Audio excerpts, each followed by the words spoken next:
अब जैसे पहले आपको दिखाते हैं, एक जय गुरुदेव पंथ का महापुरुष हुए थे श्री तुलसीदास जी, जो मथुरा में इन्होंने एक अलग से पंथ बना रखा है और नाम बदल रखा है। क्रिया सारी वही है जो राधा स्वामी वह आगरा वालों की है। 500 नाम ऐसे कान बंद कर ये अटपट करना। लेकिन वो पुण्यात्मा था, परमात्मा का प्यारा बच्चा, किसी जन्म अच्छी भक्ति कर रखी थी, उसके पुण्य कर्मों की से बैटरी चार्ज थी। उसने 1971 में एक भविष्यवाणी करी थी कि एक महापुरुष जो पूरे विश्व को सच्चा ज्ञान देगा, सारा संसार उसका आदर करेगा, वो प्रगट हो चुका है। अब आपको उनकी शब्दों में सुनाऊंगा, अच्छा लगेगा। देखिए, जय गुरुदेव की अमर वाणी, भाग 2। ये कहां से छपी है देखिएगा। ये है श्री तुलसीदास जी, अब ते चले गए जहां न जाना था। जय गुरुदेव की अमर वाणी, शाकाहारी सदाचारी बाल संघ से संकलित, प्रकाशक दिव्या शर्मा, 88 साकेत कॉलोनी, मथुरा, उत्तर प्रदेश। और मूल्य इतने, मुद्रक है अर्जेंट प्रिंटर्स, पुराना बस स्टैंड, मथुरा, उत्तर प्रदेश। ये है वो महापुरुष। अब इसके चेले क्या कहते हैं, विश्व को शांति अभी नीचे मिलेगी जब तक ये यहाँ रहे दूना नाश हो गया विश्व का, शांति नाम की चीज नहीं। अब आपको दिखाते हैं, इसके 58 पृष्ठ पर ले चलते हैं। ये 59 पृष्ठ है, 59। और ये 28 अगस्त 1971 को शाकाहारी पत्रिका में छपया। उस दिन इसने बोली है वाणी, क्या कहा है, उस महापुरुष का जन्म भारतवर्ष के एक छोटे से गांव में हो चुका है और वह व्यक्ति मानव इतिहास का सबसे महत्वपूर्ण व्यक्ति बनेगा। उसे जनता का इतना बड़ा समर्थन प्राप्त होगा कि आज तक किसी को नहीं मिला है। वह महापुरुष नए सिरे से विधान को बनाएगा और वह विश्व के संपूर्ण देशों पर लागू होगा। उसका एक झंडा होगा, उसकी एक भाषा होगी। 28 अगस्त 1971 को इस तुलसीदास जय गुरुदेव वाले पंथ के प्रवर्तक ने ये भविष्यवाणी तो आगे की, उसने बता दी कि इसमें भविष्यवाणी भी है कैसा होगा, और यथार्थ वर्तमान वाणी बता दी, उसका जन्म हो चुका है 1971 में 28 अगस्त को। फिर लोगों ने पूछा कि भगवान ये तो बताओ वो कहाँ है, आप इतना जानते हो तो ये भी बता दो वो कहाँ है, कौन से गांव में है, छोटे से गांव में, ताकि हम उसको खोज लें। तो इसने फिर क्या बताया, इसने 7 सितंबर 1971 को फिर से बताया, संकेत किया। देखिएगा इसी के 50 नंबर पृष्ठ पर।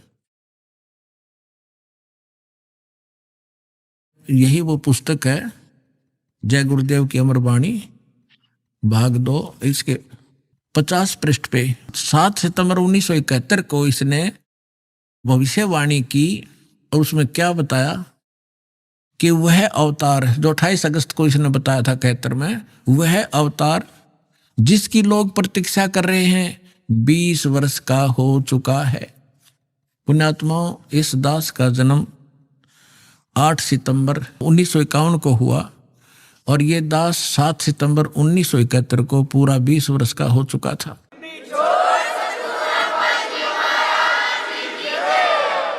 ये देखिएगा, वह अवतार जिसकी लोग प्रतीक्षा कर रहे हैं वो 20 वर्ष का हो चुका है।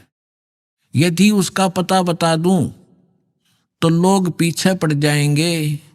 अभी ऊपर से आदेश बताने के लिए नहीं हो रहा है। मैं समय का इंतजार कर रहा हूं और सभी महात्माओं ने समय का इंतजार किया है। समय आते ही सबको सब कुछ मालूम हो जाएगा। ये 7 सितंबर 1971 को उसने भविष्यवाणी की। इस दास ने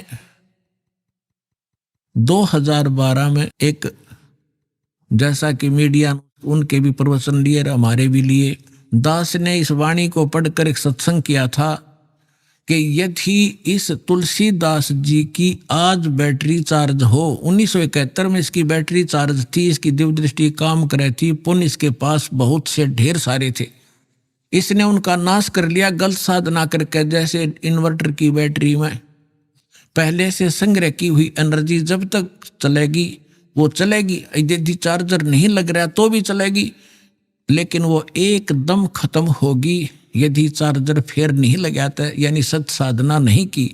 यही दशा इस महापुरुष की हुई।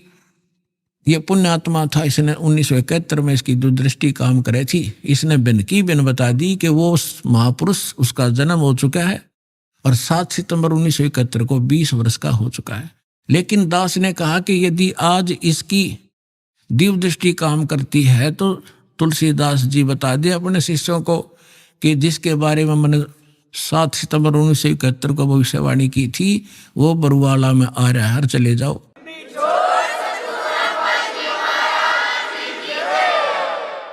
लेकिन ऐसा ना करके बल्कि विरोध किया उसके अनुयायियों ने, तो परमात्मा ने उसको इसीलिए जीवित रखा था। 108 वर्ष का हो गया था कि शायद यो अपने ऊपर से भार तार दे और मेरा काम हल्का हो जाए, भगवान ने सोचा था।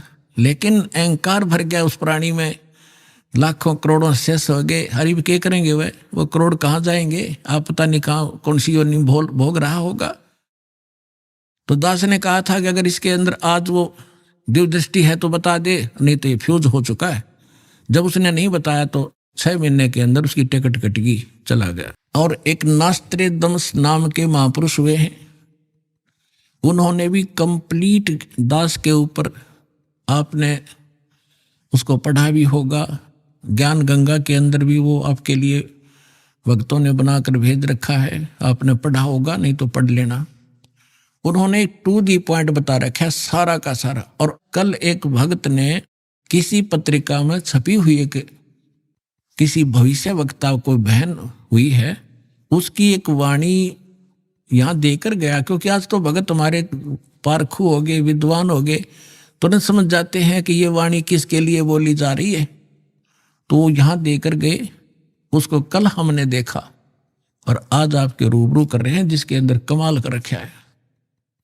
यह पत्रिका जो दास आपको दिखा रहा है, ये केवल 2 पेज देकर गया कोई भक्त, यहाँ किसी भक्त को इसमें पत्रिका का नाम नहीं है, लेकिन इसमें वाणी जो लिखी है ये कमाल की है, देखिएगा, यथार्थ है।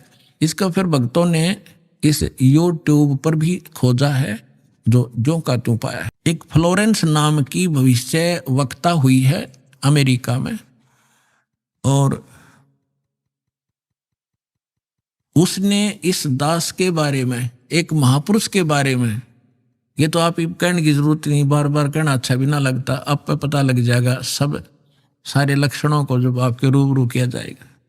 इसने कहा कि विश्व प्रसिद्ध भविष्य वक्ता फ्लोरेंस ने भविष्यवाणी की है कि तीसरा विश्व युद्ध नहीं होगा, वह भारत के प्रयासों से टल जाएगा। एक दिव्य महापुरुष की विचारधारा से भारत में एक आध्यात्मिक लोग सत्ता में आएंगे। उस महापुरुष के अनुयायी उनकी इस नई विचारधारा को विश्व में फैलाएंगे। भारत ही नहीं, पूरे विश्व के लोग उस विचारधारा से प्रभावित होंगे। भविष्य वक्ता फ्लोरेंस की महत्वपूर्ण वाणियां। अब देखिए, ये है वो, पूरा देखना एक बार, ये है वो बहन जिसका फोटो है, ये चित्र बना है इस पत्रिका के अंदर। ये वो बहन खड़ी है, जैसे एक फिलोसफर की तरह इनकी दृष्टि स्पष्ट दिखाई दे रही है। अब इसके हम आगे और पढ़ेंगे तो आनंद घना आएगा। इसके हमने फोटो स्टेट कर रखी है, इसमें निशान लगा रखे, इसमें कुछ उभरे हुए अक्षर हैं, अच्छे पढ़े जाएंगे। देखिए, इसमें ज्यादा ना पढ़ के हम अपने काम का पढ़ेंगे। वो हमने 53 पर पढ़ा था, ये हमने 53 पृष्ठ है इसका, इस पे पढ़ा था। ये यहाँ 53 पृष्ठ है, यहाँ देखा था 53 पृष्ठ पे। और अब हम यहाँ पढ़ेंगे 54 पृष्ठ पे, ये 54 पृष्ठ है। अब देखिएगा यहाँ क्या लिखा है। पहले उसने बताया कि इस प्रकार बहुत सी भविष्यवाणियां इसकी, इराक के राष्ट्रपति सद्दाम हुसैन ने अमेरिका से युद्ध किया, इस प्रकार की बहुत सी खतरा मंडला रहा था, टल गया। फ्लोरेंस की इतनी भविष्यवाणियां सच साबित हुई हैं कि कोई उनकी भविष्यवाणियों पर शक तक नहीं कर सकता। वैज्ञानिक भी उनकी भविष्यवाणियों के सच होने के से आश्चर्यचकित हैं।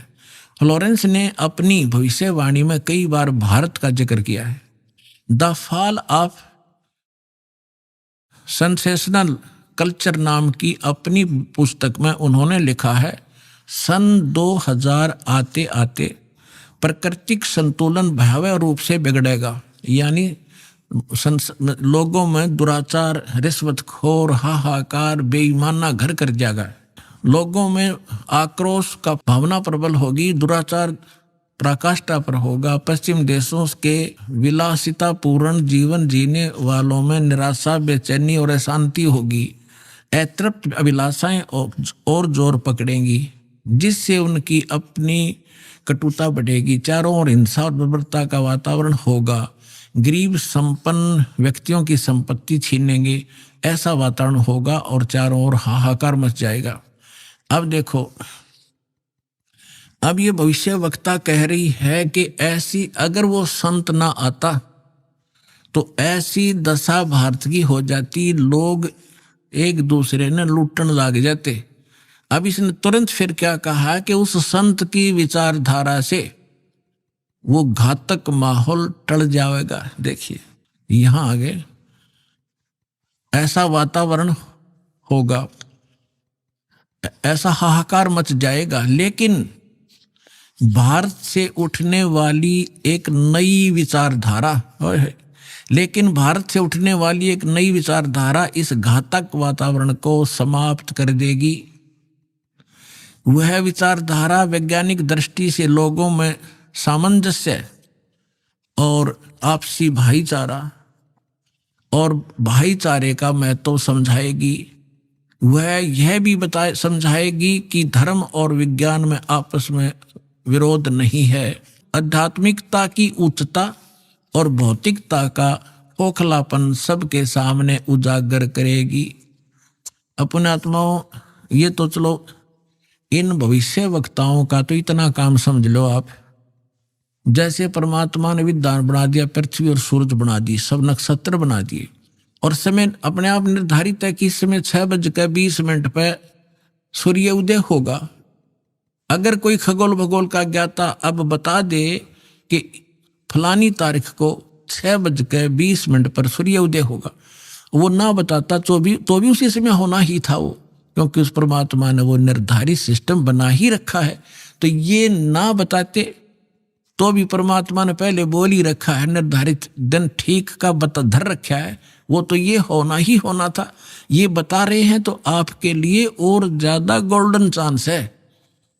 सभी पुण्यात्माओं ने देर नहीं करनी चाहिए। महापुरुष बार बार कोई झूठ बोल रहे हैं, परमात्मा ने कहा, सब संत कहें, और ये भविष्य वक्ता बताने लाग रहे जो इस देश से भी संबंधित नहीं थे, और फिर भी नहीं समझोगे तो कति बालक हो तुम, तो बुद्धि ही नहीं दी फिर आपको। जैसे दास बहुत बार आपको समझाता है, हर एक प्रवचन में परमात्मा ने जो पहले बोला था वही दास आज बता रहा है। और अभी भी बहुत से मेरे अधिकतर जितने भी प्रवचन होते हैं इसी आधार पर होते हैं कि आप क्या कर रहे हो। आप यहाँ अरबपति बन गए, खरबपति बन गए, दुनिया न लूट लूट के, और वो सारा छोड़कर चले गए। सर्व सोने की लंका थी वह रावण से रणधीरम, एक पलक में राज विराजी जम के पड़े जंजीरम। चक्रवर्ती राजा था, सारी पृथ्वी पर शासन करे था, चूहा बनकर एक बिल खोद कर रह रहा है। खा कहिए कहते राम रटत निर्धन भला, टूटी घर की छान व सुंदर महल किस काम के, जा भक्ति नहीं भगवान।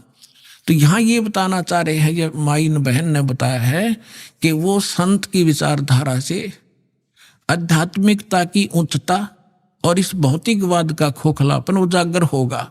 ये हो रहा है आपके सामने, और सबकी आत्मा मान रही इस बात को, सचमुच ऐसा है। देखिए ये कह रहे हैं कि आध्यात्मिकता की उच्चता और भौतिकता का खोखलापन सबके सामने उजागर करेगी।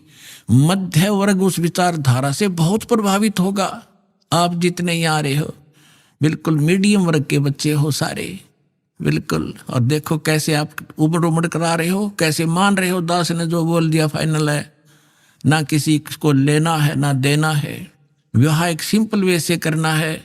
हम विवाह के ऊपर इतना खर्चा कर देते हैं, फिर आगे सूचक बात पता नहीं कितने कुबाड़ हमने सर पर रख लिए।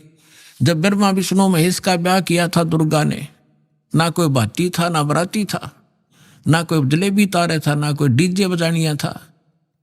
उठाकर कह दिया, ले भाई ब्रह्मा या तेरी पत्नी सावित्री अपना घर बसा बेटा। लक्ष्मी दे दी विष्णु को, ले बेटा या तेरी पत्नी जाओ अपना घर बसाओ। और शंकर जी को पार्वती दे दी, जाओ भाई हो गया ब्याह। अरे बाकी बकवाद तो बेमतलब की है जो हम किया करते थे, अपने सिर पर बोझ धर लिया सारा जीवन इन बकवादों के लिए, जोड़े जाते लुटे जाते यही फूक जाते। अब देखिएगा, मध्य वर्ग उस विचारधारा से बहुत प्रभावित होगा। यह वर्ग समाज के सभी वर्गों को अच्छे समाज के निर्माण के लिए उत्प्रेरित करेगा। यह विचारधारा पूरे विश्व में चमत्कारी परिवर्तन लाएगी। मुझे अपनी छठी अतीन्द्रिय शक्ति से ये एहसास हो रहा है कि इस विचारधारा को जन्म देने वाला एक महान संत भारत में जन्म ले चुका है।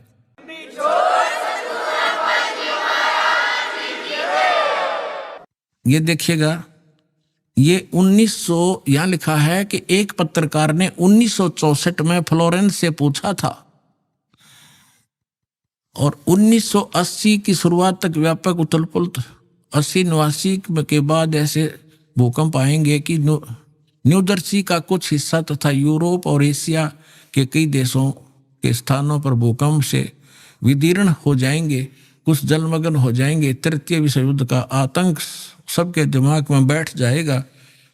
वे इस युद्ध की तैयारी कर लेंगे, लेकिन भारतीय राजनेता नहीं संत की तरफ से शिकार है, तीसरे युद्ध से वो समाप्त कर दे। तो 1964 तक यह जीवे थी।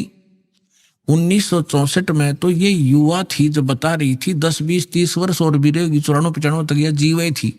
तो इसने उस समय बता दिया था, 1964 में भी इसने बता दिया था कि उसका जन्म हो चुका है। और उसको दृष्टि आगे की जो वर्तमान का जो दास की स्थिति थी अब की है वो भी दिखाई देती। देखिएगा, मुझे अपनी छठी अंतीन्द्रिय यानी अंदर के आभास से उस शक्ति से ये एहसास हो रहा है कि इस विचारधारा को जन्म देने वाला वह महान संत भारत में जन्म ले चुका है। उस संत के ओजस्वी व्यक्तित्व का प्रभाव सबको चमत्कृत करेगा। उसकी विचारधारा अध्यात्म के कम होते जा रहे प्रभाव को फिर से नई स्फूर्ति देगी। चारों ओर आध्यात्मिक वातावरण होगा। ओए होए, दास बार बार कहता रहा है कि यदि ये दास परमात्मा इस दास के माध्यम से फिर से अपनी यथार्थ भक्ति नहीं प्रारंभ करते तो आने वाले 50 वर्ष के बाद हिंदुस्तान में कोई राम कन्या नहीं पाओ, ऐसी हाहाकार मच जाती।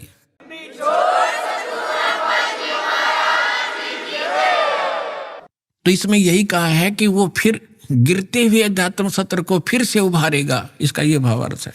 कहते हैं उस संत के ओजस्वी व्यक्तित्व का प्रभाव सबको चमत्कृत करेगा। उसकी विचारधारा अध्यात्म के कम होते जा रहे प्रभाव को फिर से नई स्फूर्ति देगा। चारों ओर आध्यात्मिक वातावरण होगा। संत की विचारधारा से प्रभावित लोग विश्व के कल्याण के लिए पश्चिम की ओर चलेंगे। धीरे धीरे एशिया, यूरोप, अमेरिका पर पूरी तरह छा जाएंगे। उस संत की विचारधारा से पूरा विश्व प्रभावित होगा, उनके चरण चिन्हों पर चलेगा। पश्चिमी देश के लोग, अमेरिका, इंग्लैंड आदि, उन्हें ईसा, मुसलमान उन्हें एक सच्चा रहनुमा और एशिया के लोग उन्हें भगवान का अवतार मानेंगे। उस महासंत की विचारधारा से बौद्धिक क्रांति आएगी। बौद्धिक माने अच्छी बुद्धिमान लोग उसके साथ होंगे। देखो, बुद्धिजीवियों की मान्यताएं बदलेंगी। जो ये अंग्रेज पाके बैठे बड़े बड़े अफसर कहते हैं नवी सोचने पर विवश होना पड़ेगा कि तुम कर क्या रहे हो, करना क्या चाहिए था। अभी आपने सुने संत रामपाल जी महाराज के मंगल प्रवचन। आइए अब सुनते हैं संत रामपाल जी महाराज से नाम दीक्षा लेकर सतभक्ति करके अद्भुत लाभ प्राप्त करने वाले अनुयायी के विचार। दर्शकों, बीमारियों के इलाज के लिए विश्व भर में जगह जगह अस्पताल बने हुए हैं, जहां मरीजों के उपचार के लिए डॉक्टर हर समय मौजूद रहते हैं।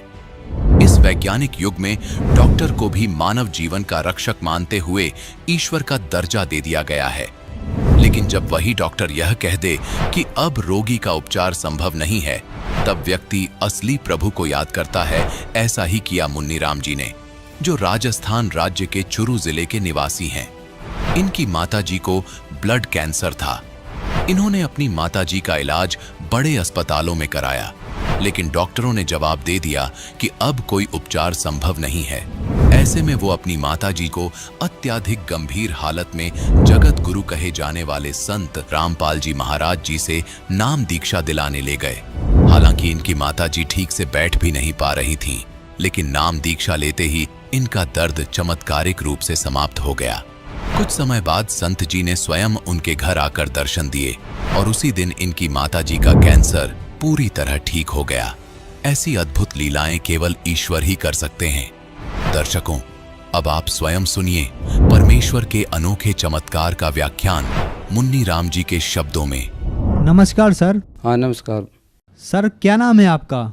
मेरा नाम है मुन्नी राम, गांव है सड़ू, तहसील है बिदासर, जिला है चूरू, राजस्थान का हूँ। सर संत रामपाल जी महाराज से आपने नाम दीक्षा कब ली? हमने परम संत रामपाल जी महाराज से 30/10/2016 को नाम दीक्षा ली। संत रामपाल जी महाराज से नाम दीक्षा लेने से पहले आप कौन सी भक्ति साधनाएं करते थे? परम संत रामपाल जी महाराज से दीक्षा लेने से पहले हम रूनीचे वाले रामदेव जी की पूजा करते थे और पितर पूजा, बहुत सारी पूजा की थी हमने, उनसे कोई हमें लाभ नहीं हुआ। सर आपने बताया कि आप रामदेवरा की पूजा और पितृ पूजा करते थे, तो उस भक्ति साधना से आपको क्या लाभ मिला? सर उनमें कोई हमें लाभ नहीं मिला। हमारी माता के ब्लड स्तन में ब्लड कैंसर हो गया और हमारी पत्नी के भी शरीर में संकट रहने लगा, जैसे पैरों से नहीं चल पा रही। तो हम बहुत डॉक्टरों के पास गए, उनमें बहुत पैसे लगे। फिर हमने बूटाटी लेके गए, वहाँ भी कोई आराम नहीं आया। फिर हमने देखा अभी क्या करे, कहाँ जाए, इतना दुखी हो रहे हैं, दर्द पे दर्द रह रहा है। माता जी के कैंसर हो गया, ब्लड कैंसर, ये पत्नी के ऐसे दर्द हो गए, तो अब कहाँ जाए, हम ऐसे रुदन करने लगे। फिर हमने सोचा अब क्या करें, कोई और तो गेला है, रास्ता नहीं मिल रहा है, क्या कहाँ जाए। अब ऐसे करते करते हम 12 महीने 2 साल ऐसे ये ब्लड कैंसर हुए हुआ बिता दिए और 10 सालों से ये परेशानी हो रही। मेरी माता जी को मैं बीकानेर लेकर गया पीबीएम में। पीबीएम ने लेके गया, जब डॉक्टर ने जांचें की तो उसने बोला कि इसके ब्लड कैंसर है। तो हमने कहा उसको इलाज करो, तो डॉक्टर ने बोला कि इसके इलाज ब्लड कैंसर है, कोई इलाज नहीं होगा, भारी भारी इंजेक्शन लगेंगे और जितनी ये आपके पास रहेगी इतनी सेवा करो और कोई इलाज नहीं। तब हम प्राइवेट लेके गए, तो प्राइवेट वालों ने जांचें की और के उसने भी कह दिया कि घर ले जाओ और सेवा करो, ब्लड कैंसर है, कोई इलाज नहीं, कहीं इलाज नहीं है, भारी भारी इंजेक्शन लगेंगे और कुछ भी नहीं होने वाला है। फिर हमने गांव आ गए। फिर पास वालों ने पूछा अब कहाँ जाइए, माता जी की ब्लड कैंसर, हमने लाखों रुपए लगा दिए, कहीं इलाज नहीं हो पा रहा है।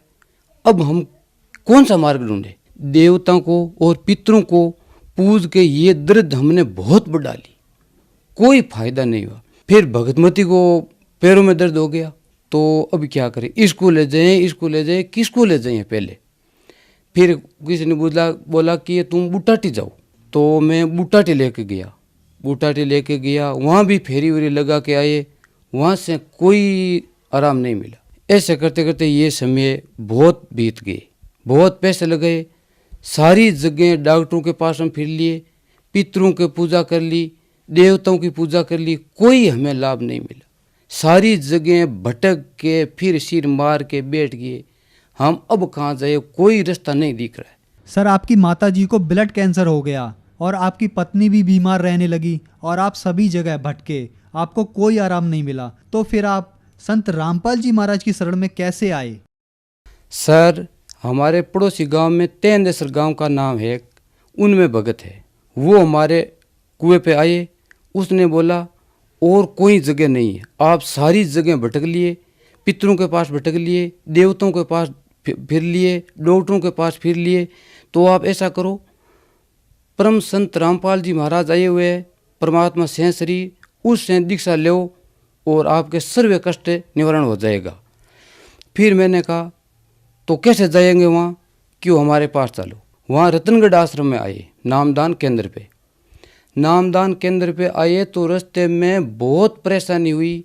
क्यों, हमारे माताजी की ब्लड कैंसर था, वो इतनों में बहुत इतना बड़ा हो गया, बाहर निकल गया ऐसे, बहुत मालूम बैठ नहीं पा रही वो गाड़ी के अंदर। फिर धीरे धीरे धीरे हम 2-3 घंटों से रतनगढ़ पहुंच गए नामदान केंद्र पे। वहाँ आके उसको बोला, रात की 12 बज गई। उस भक्तों को बोले कि भी हमारे यह परेशानी है और इसको नाम दिला दो।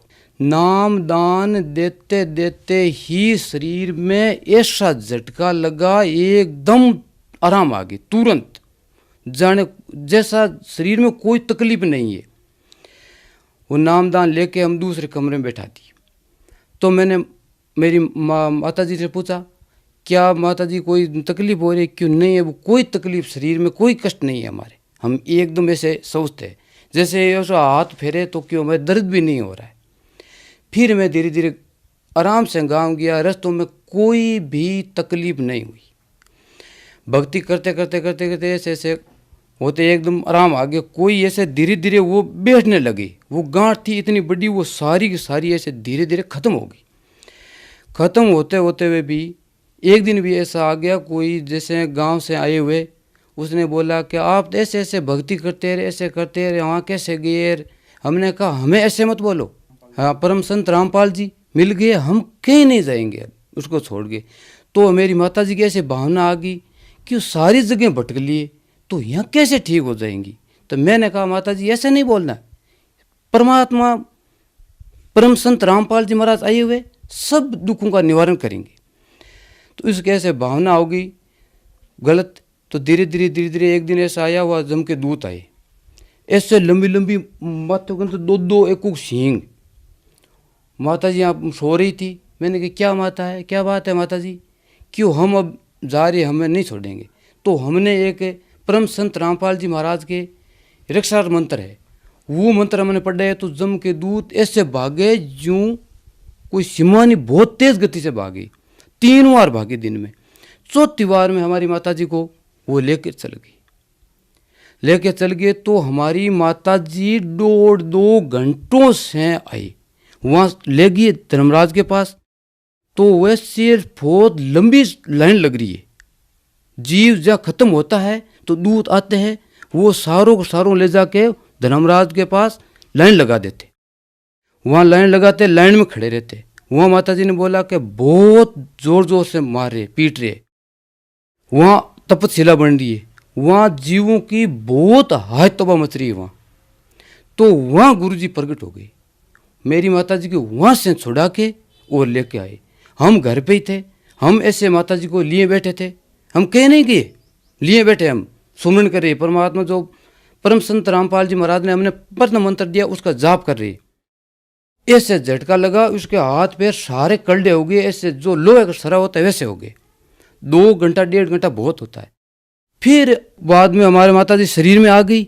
शरीर में आते ही बोला कि ये लोग गंदे लोग हैं, बहुत गंदे लोग हैं, यहाँ कष्ट ही कष्ट है और हमें सुला दो। तो हमें उसको लेटा दी। लेटाने के बाद में क्यों हमें बोला कि थोड़ा जल पिलाओ, तो जल पिलाया। क्यों वो खाट है वो अंदर डाल दो। तो हमने कमरों में ले जाके सुला दी। परम संत रामपाल जी महाराज से शरीर में प्रकट हुए हमारे घर पे। प्रकट होके माँ के सारे शरीर पे हाथ ऐसे फेरे कि बेटा ये लोग अपना नहीं है, यहाँ कष्ट ही कष्ट है, अपना सत लोग जाना है, ये भक्ति करो, कोई दर्द नहीं है। ऐसे बहुत बातें कह के वो परमात्मा अंतर्ध्यान हो गए। फिर मैं बीकानेर लेके गया। बीकानेर लेके गया तो मैंने जांच करवाई। मैंने बोला डॉक्टरों को इसके बड़ी से बड़ी जांच कर दो। उसने MRI और CT स्कैन बहुत बड़ी बड़ी जांचें की। जांचें करके देख के ही बोला ये जांचें सही नहीं हुई है, ये गलत है। तो हमने बोला हम और करा लेंगे। फिर हम दूसरी जगह गए और जांच करवाई। तो उनमें बोला कि इसके कैंसर है ही नहीं। तो हमने कहा तो कैंसर नहीं है तो आप दवाई क्यों चालू कर रखी है? हल्का बहुत सेक किया हुआ था। मैं कि इससे ये क्यों किया, कि वो पहले था तो हम कहाँ गए, तो उसने कहा हमें मालूम नहीं। तब हम वहाँ से आगे दूई लेके आगे गए पे और हमने भक्ति चालू कर दी। 30/10/2016 को नामदान लिए और धीरे धीरे भक्ति करते करते हम एकदम कोई हमारे घर में कोई तकलीफ नहीं रही। फिर एक धीरे धीरे चमत्कार और हुआ। हमारा एक 5 साल का बच्चा है, उसके पेट में दर्द होने लगा। पेट में दर्द होने लगा जब पिताजी ने वो बोला, पिताजी हमारे पेट में बहुत दर्द हो रही है। जब पिताजी ने कहा यहाँ गुरुजी बैठे हैं, वहाँ जाके दंडोत प्रणाम कर लो। तो वो बच्चा वो अंदर जाके दंडोत प्रणाम की, जहाँ परम संत रामपाल जी महाराज की हमारे वो फोटो लगी हुई है, वहाँ प्रणाम करके खड़े हुए। तब गुरुजी ने कहा, परम संत रामपाल जी महाराज ने कहा बेटा लेट। वो लेट गया तो ऐसे दबाया, जोर से दबा के, बेटा अब आपके पेट में दर्द कभी नहीं होगा। वो ऐसे बोल के वो बच्चा भाग के आए, पिताजी गुरुजी अंदर आए हुए, परम संत रामपाल जी अंदर आए हुए गुरुजी। पिताजी भाग के अंदर आए, धन की वो कहाँ है बेटा, क्यों है, तो गुरुजी तो भागे। जब पिताजी ने हमारे कमरे में फोटो लगी हुई थी, क्यों इनमें था, कौन सी में था, तो वो बच्चे ने बोला क्यों नहीं, इस फोटो वाले में इसमें नहीं था। जो सुबह के नीति नियम, दोपहर की रमणी संध्या आरती होती है, जो टेलीविजन में आते वो गुरुजी थे। तब पिताजी ने ऐसे हाथ जोड़ के बंदी छोड़ की जय जय बोल दी। हम आए शाम को तो पिताजी ने कहा भी आज ये ऐसा काम हुआ, और सर बहुत ही चमत्कार हुए। फिर 12 फरवरी 2018 को हमारे पत्नी के पैरों में दर्द हो गया। हम 2-3 आदमी ऐसे उठा के ले जाते, पेशाब कराते, पानी पिलाते, नहवाते, सारा काम कराते। ऐसे करते करते लगभग 1 महीना बीत गया। तो डॉक्टरों को दिखाया हमने, तो डॉक्टरों ने दिखाया तो डॉक्टर को कहा उसमें कोई जांच में तो कोई दर्द नहीं आ रहा है, अब इसके तकलीफ क्या हमें कोई मालूम नहीं है, कहीं ले जाओ। हम डॉक्टर ने छुट्टी दे दी, तो हम कहाँ जाए, हम घर आ गए। तो परम संत रामपाल जी महाराज ऐसे आए, आके हमारी पत्नी वहाँ बैठी थी, आके आशीर्वाद दिया। आशीर्वाद देते ही वो दंडोत प्रणाम की, उसने दंडोत प्रणाम करते ही हमने सारे दंडोत प्रणाम कर ली। वो फिर 4 बार दंडोत प्रणाम की, कम से कम मान लो 100 मीटर पीछे भागी। परम संत रामपाल जी महाराज के 100 मीटर पीछे भागी 4 बार दंडोत करके। हम तो ऐसे बैठे रहे। फिर वो परमात्मा अंतर ध्यान हो गए, परम संत रामपाल जी महाराज अंतर ध्यान हुए। तब ऐसे ऐसे उसे देखकर बस मैंने बोला क्या हुआ, क्यों गुरु जी आए परम संत रामपाल जी महाराज, यार वो कहाँ गए। तो मैंने बोला परम संत रामपाल जी महाराज अपने पास ही है, आप ऐसे क्यों कर रही हो, आ जाओ बैठ जाओ यहाँ। तो हम यहाँ के बैठा दी। नमस्कार माता जी। नमस्कार। माता जी, आपके बेटे ने बताया कि आपको ब्लड कैंसर हो गया था, क्या यह बात सही है? सही है, मतलब उसके बात बताइए, सही है। सर, संत रामपाल जी महाराज से नाम दीक्षा लेने के बाद आपकी माता जी का ब्लड कैंसर ठीक हो गया और आपका जीवन सुखमय हो गया। तो जो दर्शक आज आपको देख रहे हैं उनको आप क्या संदेश देना चाहते हैं? तो हमारे साथ ऐसा हुआ, इतना दुख था, वो परमात्मा ने सारों के सारे इतना करना साहब तो सारा का सारे मेर दिए, ऊपर मेघ मार दी परमात्मा ने। इसलिए आप सभी आए और परम संत रामपाल जी महाराज की शरण में आके और अपना आत्म कल्याण करवाए। संत रामपाल जी महाराज से नाम दीक्षा कैसे ली जा सकती है? सर, नाम दीक्षा परम संत रामपाल जी महाराज के जो टीवी चैनल, बहुत सारे टीवी चैनल चल रहे हैं, उनमें एक पट्टी चल रही है, उन पट्टी में नंबर आ रही है, वो उन नंबरों से आप संपर्क करोगे, वहां से संपर्क करोगे तब वो अपने पास वाले नजदीक में जहाँ नामदान केंद्र खुला हुआ है वो बताएंगे, तो वहां जाके नामदान ले सकते हो। धन्यवाद जी। सत साहिब।